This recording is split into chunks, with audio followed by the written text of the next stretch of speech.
Gangsa yang melibatkan pasukan negara. Kali ini pasukan bola keranjang 3-on-3 lelaki. Untuk Frank Kwame. Dan seperti yang kita jangkakan, Frank Kwame kembali. Oh, blok yang baik. Blok yang baik daripada Ushan Fu. Pertama perlawanan milik Filipina 1-0 ketika ini. Tidak dikawal. Mata penyamaan. Nice hazy move, layup cantik daripada Zhen Yang.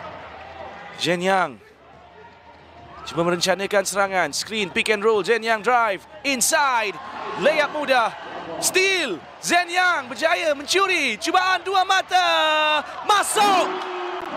Tiga mata berturut-turut daripada Zhen Yang. Situasi dan juga Zhan Fu.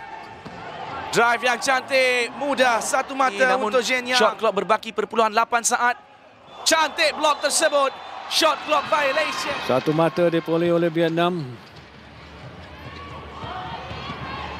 Satu lagi layup yang berjaya dilakukan di situ oleh pemain Malaysia. Bukan di situ oleh Deka Christopher William. Pantas Malaysia menyerang saja lagi diperlukan. Tempo permainan ada 4 minit 16 saat. Gerakan yang menarik, satu layup yang cantik. Mudah untuk Chan Atip melakukan jaringan. Mereka layup daripada Malaysia. 5 mata membezakan kedudukan dua pemain ini.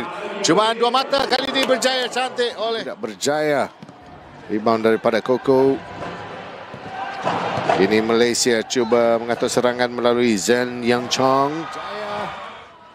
Steal daripada pasukan Malaysia. Reset. Kali ini layup. Baik. Dua mata tidak berjaya. Main 23 Zhen Yang Chong. Kali ini baik. Adakah itu dikira? Ya. Jaringan daripada Emmanuel itu tadi dikira. Cantik.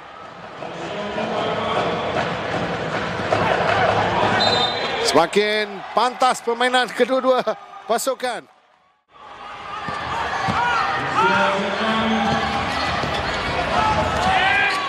Lakukan steal pasukan Malaysia.